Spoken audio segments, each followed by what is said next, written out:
কিশোরগঞ্জের পাকুন্দিয়ার মঙ্গলবাড়িয়ায় লিচুর ভালো ফলন হয়েছে। এবার ১০ কোটি টাকার লিচু বিক্রির আশা কৃষি বিভাগের। কিশোরগঞ্জ থেকে এসকে রাসেলের তথ্য ভিডিও চিত্রে আল মুকসিদের রিপোর্ট। বান্ডেল থাকলে প্রতি সেনমানিতে টাকা বাঁচবে। বিকাশ সেনমানি বান্ডেল কিনে জিতুন প্রতি লেনদেনে।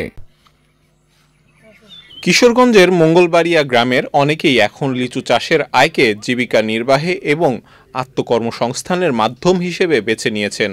এই গ্রামে প্রায় ৭,০০০ ছোট বড় লিচু গাছ রয়েছে। ২ শতাধিক পরিবার এই লিচু চাষের সাথে জড়িত। আমার বর্তমানে ১০৫টা গাছ আছে। ১৫ বছর এবারে লিচু ফলন ভালো। আমার ২০টা লিচু গাছ কেনা আছে। ৪০,০০০ উপরে লিচু হবে।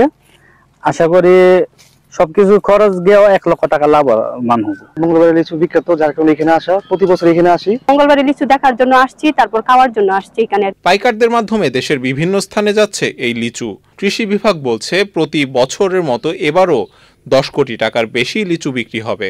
আশা করছি যেহেতু আমাদের এই আগামী ৫ থেকে ৭ দিনের মধ্যেই আমাদের লিচু হারভেস্টিং পুরোদমে শুরু হবে এবং যারা আমাদের লিচু প্রেমীরা যারা আছেন, যারা লিচু পছন্দ করেন, তাদেরকে আমি বলবো শুধু মঙ্গলবাড়িয়া না, আপনারা মঙ্গলবাড়িয়ার পাশে যে গ্রামগুলো আছে, হুসিন্দি আছে, কুমারপুর আছে, নারান্দি আছে, আপনারা এই অঞ্চলগুলোতে আপনারা এক্সপ্লোর করুন এবং এই সামগ্রিক অঞ্চলের লিচুগুলো আপনারা উপভোগ করুন। এর ফলে এই ছোট্ট একটি মঙ্গলবাড়িয়া গ্রামের উপর যেমন চাপ কমবে, পাশাপাশি নতুন করে অন্যান্য গ্রামেও আমাদের নতুন কৃষি উদ্যোক্তা যারা আছেন, যারা লিচু চাষে আগ্রহী, তারা নতুন নতুন বাগান সৃজন হবে। মঙ্গোলিয়ার এই লিচু স্থানীয়দের চাহিদা মিটিয়ে দেশ ও বিদেশেও রপ্তানি করা সম্ভব বলছে লিচু চাষের সাথে সংশ্লিষ্টরা। আল মুকসিদ, চ্যানেল আই।